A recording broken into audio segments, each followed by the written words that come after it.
प्यारे बच्चों, मैं रंजना राय, अयोध्या दास राजकीय कन्या इंटर कॉलेज गोरखपुर। आज हिंदी की कक्षा में आप सभी का स्वागत है। बच्चों, आज हम हिंदी के एकांकी खंड से आपको एकांकी का स्वरूप, तत्व और प्रकार हम लोग अध्ययन और अध्यापन के क्रम में पढ़ेंगे, समझेंगे, जानेंगे। बच्चों, सबसे पहले हम जानें कि हिंदी एकांकी क्या है। एकांकी बच्चों हिंदी गद्य साहित्य की एक विधा है। पिछली कक्षा में आप लोगों ने पढ़ा था नाटक, निबंध और कहानियाँ। उसी तरह से एकांकी भी एक हिंदी गद्य साहित्य की विधा है। आइए हम लोग सबसे पहले जानें कि आज के पठन पाठन के अंतर्गत शिक्षण कार्य का उद्देश्य क्या है। सबसे पहले एकांकी के स्वरूप को जानना, एकांकी के तत्व को जानना, एकांकी के प्रकार को जानना, एकांकी के रचनाकार एवं रचनाओं को जानना। आइए बच्चों, 4 पंक्तियों में मैं एकांकी के स्वरूप को आपको बताती हूँ। एकांकी का स्वरूप है अद्भुत अपार। एकांकी का स्वरूप है अद्भुत अपार। हिंदी गद्य साहित्य के विधा का विस्तार। हिंदी गद्य साहित्य के विधा का विस्तार डॉक्टर राम कुमार वर्मा जी हैं इसके जनक, और दृष्टा के हृदय में भरते हैं स्वर्ण झनक। दृष्टा के हृदय में भरते हैं स्वर्ण झनक। आइए बच्चों, अब हम लोग देखते हैं एकांकी का स्वरूप। एकांकी का स्वरूप क्या है। एकांकी के जनक डॉक्टर राम कुमार वर्मा है। एकांकी एक अंक का दृश्य काव्य है जिसमें एक ही कथा और कुछ पात्र होते हैं। उसमें एक विशेष उद्देश्य की अभिव्यक्ति करते हुए केवल एक ही प्रभाव की पुष्टि सृष्टि की जाती है। कम से कम समय में अधिक से अधिक प्रभाव एकांकी का लक्ष्य होता है। बच्चों, अल्प समय में अधिक से अधिक प्रभावशाली हो बना देना यह एकांकी का लक्ष्य है। एक अंक वाले नाटक को एकांकी कहते हैं। आकार में छोटा होने के कारण इसमें जीवन का खंड चित्र प्रस्तुत होता है। बच्चों, आकार में ये छोटा होता है, इस नाते इसमें जीवन का खंड चित्र प्रस्तुत होता है। आइए बच्चों, देखते हैं एकांकी की परिभाषा। डॉक्टर राम कुमार वर्मा के अनुसार एकांकी में एक ऐसी घटना रहती है जिनका जिज्ञासापूर्ण और कौतूहलमय नाटकीय शैली में चरम विकास होकर अंत होता है। डॉक्टर गोविंद दास कहते हैं कि इसमें जीवन से संबंधित किसी एक ही मूल भाव या विचार की एकांत अभिव्यक्ति होती है। अब बच्चों, हम लोग आते हैं एकांकी के तत्व पर। अब तक हम लोगों ने पढ़ा एकांकी के स्वरूप को। अब हम लोग देखेंगे एकांकी के तत्व। तत्व क्या है बच्चों? कोई भी चीज जब पूर्णतया को प्राप्त होती है तो भिन्न भिन्न तत्वों का उसमें समावेश होता है। नाटक के समान एकांकी में भी 6 तत्व होते हैं। एकांकी में भी 6 तत्व होते हैं। हमारा शरीर कितने तत्वों से मिलकर बना है बच्चों? हमारा शरीर 5 तत्वों से मिलकर के बना है। वो कौन कौन से तत्व हैं? क्षिति, जल, पावक, गगन, समीरा। क्षिति धरती, जल पानी, पावक आग, गगन आकाश और समीर हवा। इन 5 तत्वों से मिलकर के हमारी शरीर की संरचना हुई है। तो उसी तरह से एकांकी में भी 6 तत्व हैं। पहला है कथा वस्तु। कथा वस्तु के माध्यम से एकांकीकार अपना उद्देश्य व्यक्त करता है और इसे वह प्रभावशाली ढंग से प्रस्तुत करता है। अपेक्षित प्रभाव उत्पन्न करने के लिए इसे कथाक्रम में इस प्रकार योजना करता है कि दर्शक का मन रम जाए। ऐसा योजना करता है कि जो दर्शक है उसका मन उसमें रम जाए, उसका मन निरंतर आगे की घटना या दृश्य जानने के लिए उत्सुक बना रहे। उसका मन आगे की घटना क्या है उसको जानने के लिए उसका मन उत्सुक बना रहे। सरल शब्दावली में कहें तो उसका कौतूहल बना रहना चाहिए।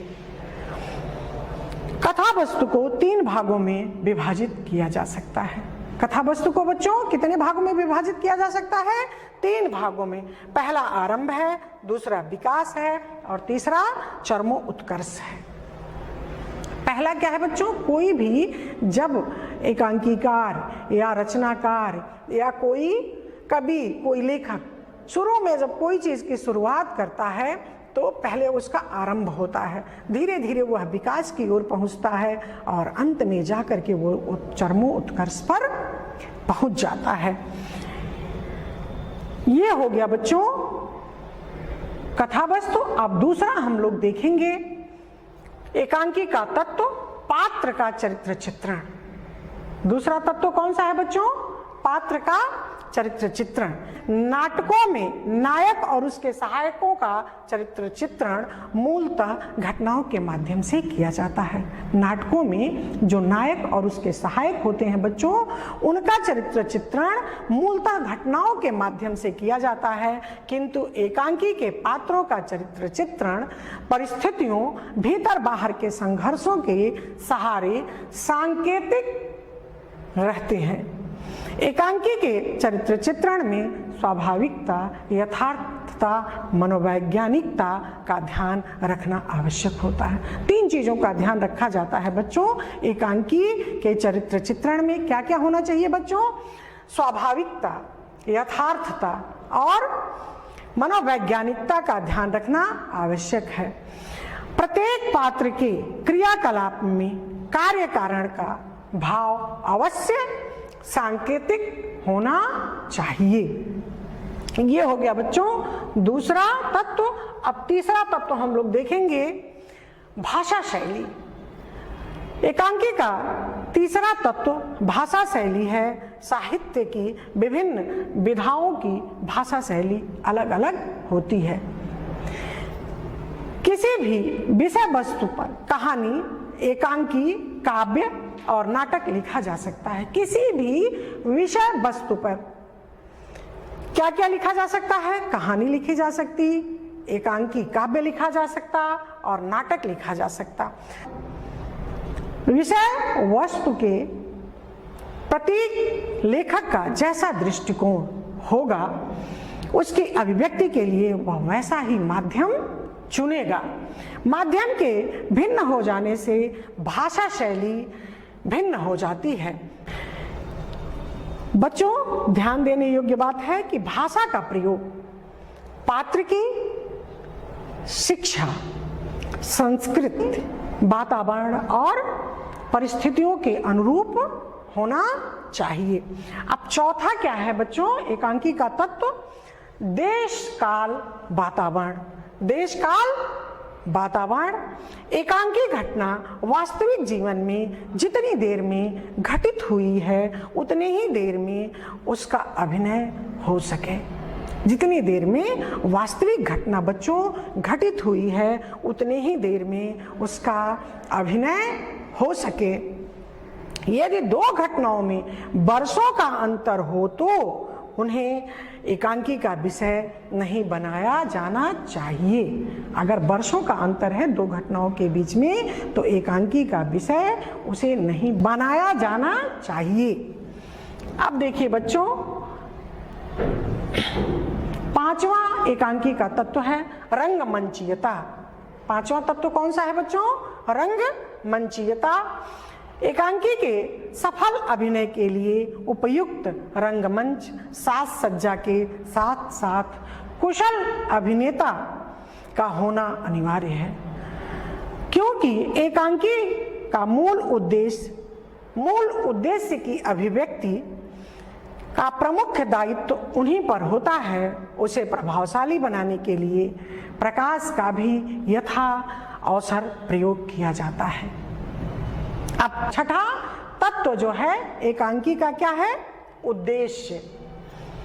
एकांकी का कोई उद्देश्य होना चाहिए। साहित्य की प्रत्येक कृति उद्देश्य युक्त होती है। साहित्य की जितनी कृतियां हैं बच्चों, वो सभी क्या हैं? उद्देश्य युक्त होती हैं। एकांकीकार का उद्देश्य सपाट रूप से व्यक्त न होकर के पात्रों के माध्यम से व्यंजित होता है। अब देखते हैं बच्चों, हम लोग अब तक पढ़े एकांकी के तत्व को, अब हम लोग देखेंगे एकांकी के प्रकार को। एकांकी के वर्गीकरण के लिए विद्वानों ने विभिन्न आधार अपनाया है। विभिन्न आधारों पर एकांकी का वर्गीकरण निम्नवत किया जा सकता है। विभिन्न आधारों पर एकांकी का वर्गीकरण निम्नवत किया जा सकता है। पहला है इसमें विषयगत वर्गीकरण में, पहला है ऐतिहासिक एकांकी, सामाजिक एकांकी, राजनैतिक एकांकी, पौराणिक एकांकी, यथार्थवादी एकांकी, मनोवैज्ञानिक एकांकी, हास्य व्यंग्यात्मक एकांकी, सांस्कृतिक एकांकी, आंचलिक एकांकी। ये हो गई बच्चों विषयगत एकांकियां। ये 9 एकांकियों को हम लोगों ने पढ़ा विषयगत एकांकी के अंतर्गत। अब देखिए दूसरा कौन सा है? शिल्पगत वर्गीकरण बच्चों। पहला है दृश्य एकांकी, दूसरा है रेडियो एकांकी या ध्वनि रूपक, तीसरा है झांकी या झलकी, चौथा है एक पात्रीय एकांकी, पांचवा है स्वप्न कथात्मक एकांकी और छठा है प्रतीकात्मक एकांकी। 2 है मूल प्रवृत्तिगत वर्गीकरण। पहला है इसमें समस्या मूलक एकांकी, दूसरा है आलोचनात्मक एकांकी और व्याख्या मूलक एकांकी, और 2 है उद्देश्यगत वर्गीकरण। बच्चों उसमें कौन कौन सी एकांकी आती है? यथार्थवादी, आदर्शवादी, प्रगतिवादी, कलावादी एकांकी इत्यादि। अब बच्चों अभी हम लोगों ने पढ़ा एकांकियों को विद्वानों के आधार पर कितने भागों में विभक्त किया गया। अब हम लोगों को कौन सी एकांकी अपने पाठ्यक्रम में पढ़ना है? सबसे पहले एकांकी कौन सी है? ऐतिहासिक एकांकी। ऐतिहासिक एकांकी डॉक्टर राम कुमार वर्मा द्वारा रचित दीपदान एक प्रसिद्ध ऐतिहासिक एकांकी है। इस एकांकी में प्यार, बलिदान और त्याग की मूर्ति पन्नाधाय के ऐतिहासिक गौरव गाथा का चित्रण किया गया है। बच्चों आप लोगों ने दीपदान का नाम जरूर सुना होगा। दीपदान एक जो है डॉक्टर राम कुमार वर्मा द्वारा रचित एक ऐसा एकांकी है जिसको प्रत्येक व्यक्ति के कानों तक ये पहुंचा होगा।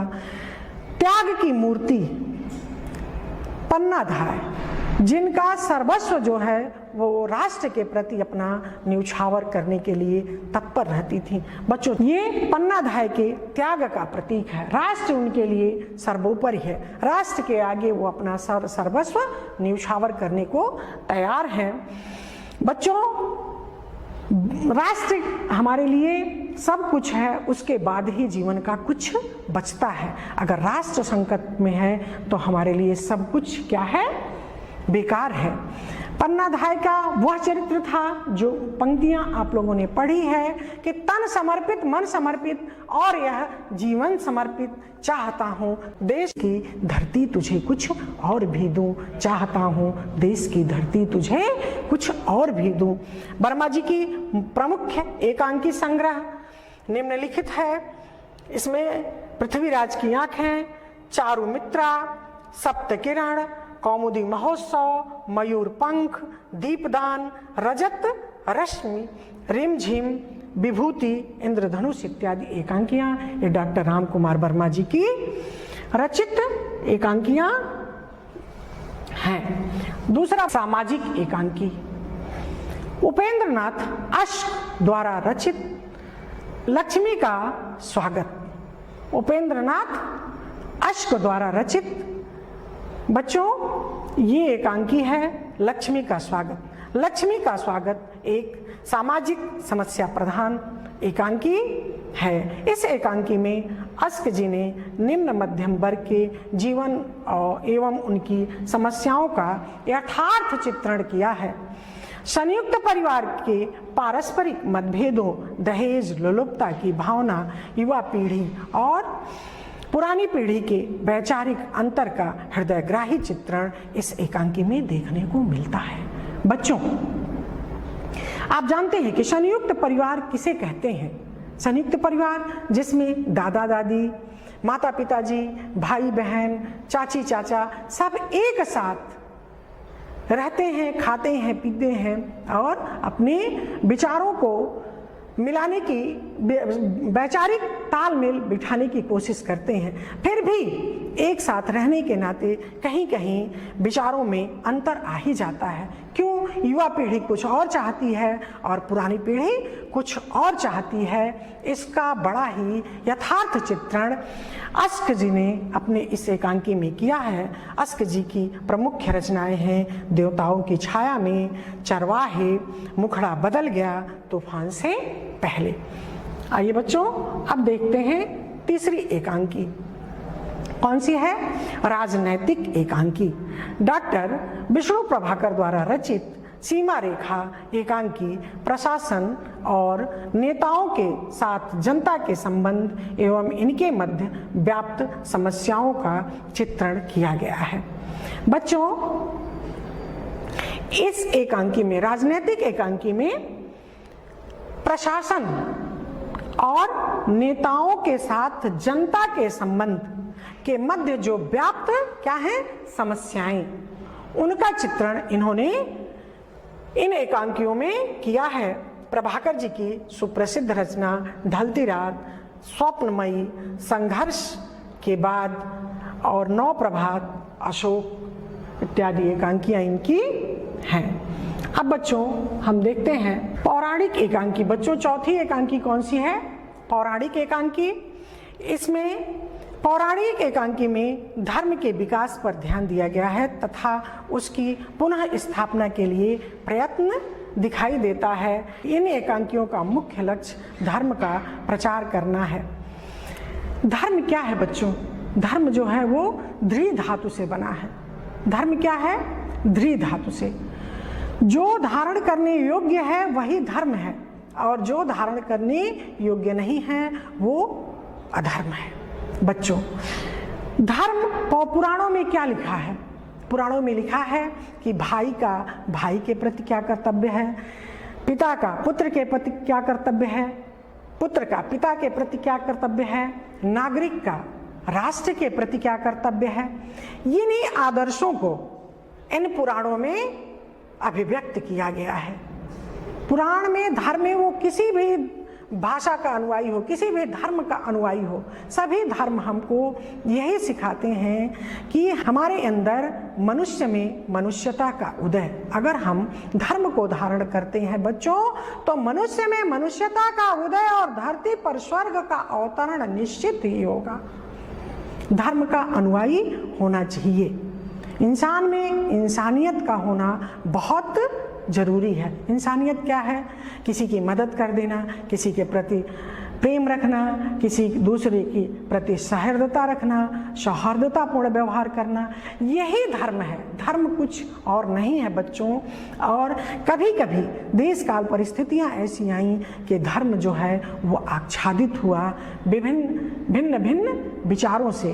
तब एकांकीकारों ने अपनी लेखनी उठाई और उस लेखनी के माध्यम से लोगों में चेतना जागृत किया। पौराणिक धारा की मुख्य एकांकी मयूर ध्वज, दमयंती स्वयंवर, माधुरी, प्रहलाद, धनंजय विजय इत्यादि। अब देखते हैं बच्चों पांचवी एकांकी। पांचवी एकांकी यथार्थवादी एकांकी, नए मेहमान, उदय शंकर भट्ट का यथार्थवादी एकांकी। इसमें नगरों के मध्यम वर्गीय जीवन का सजीव और यथार्थ चित्रण हुआ है।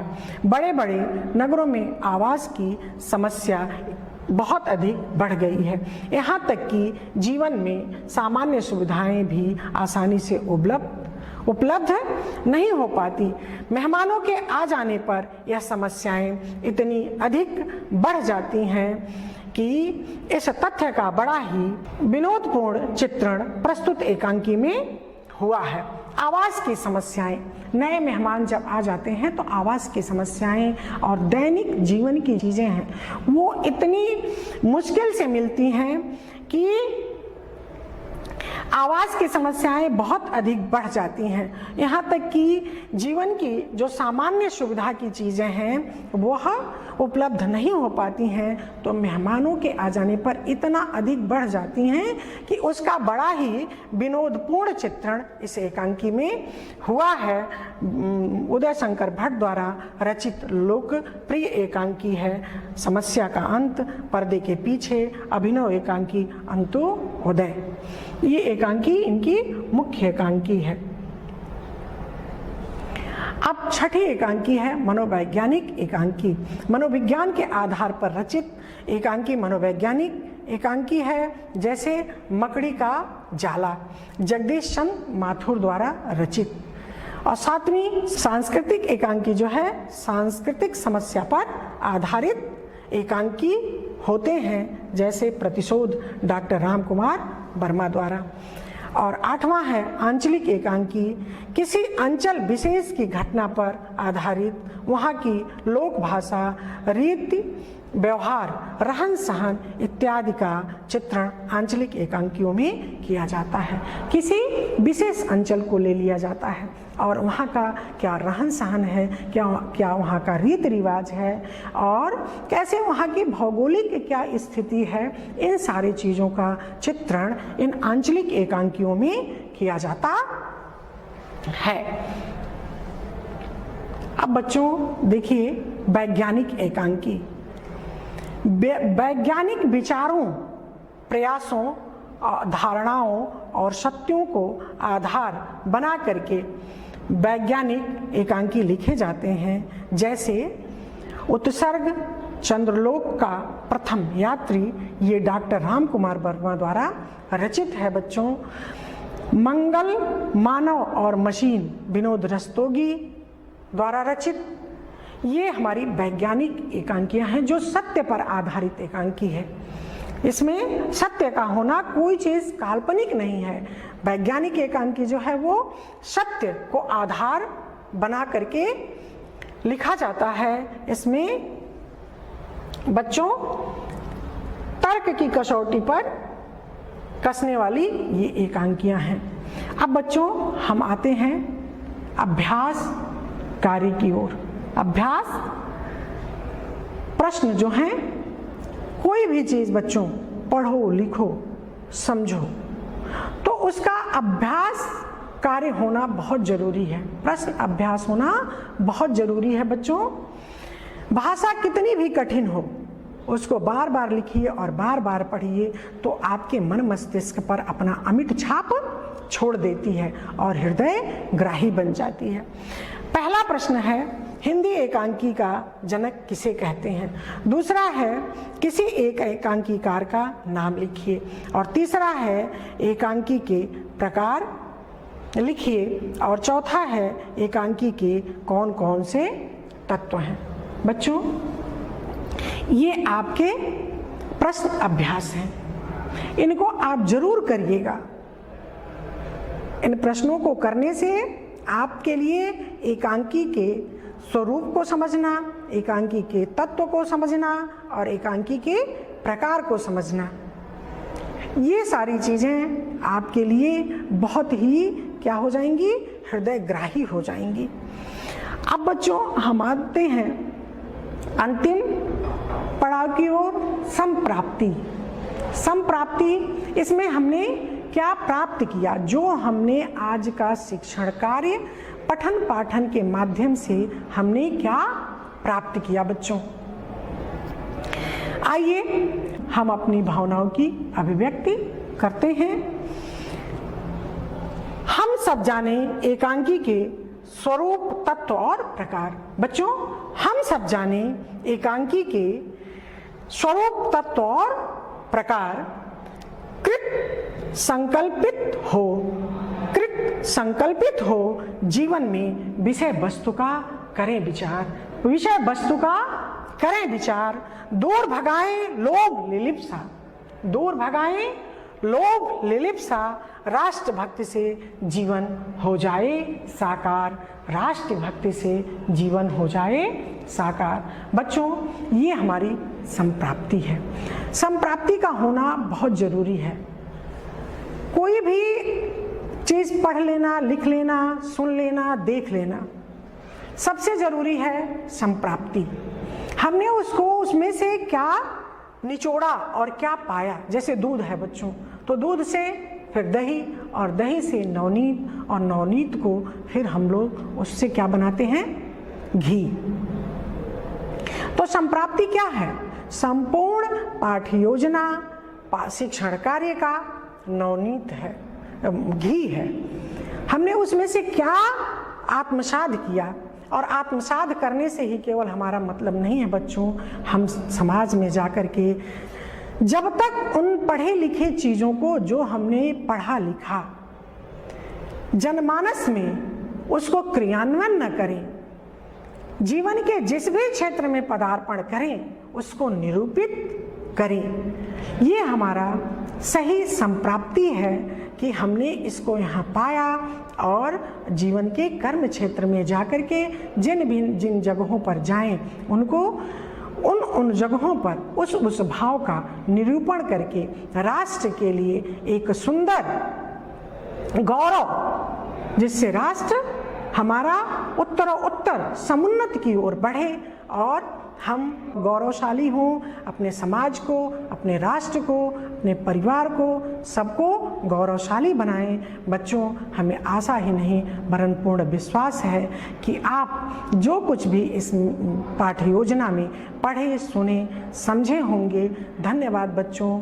अगली पाठ्य योजना के साथ पुनः मिलेंगे।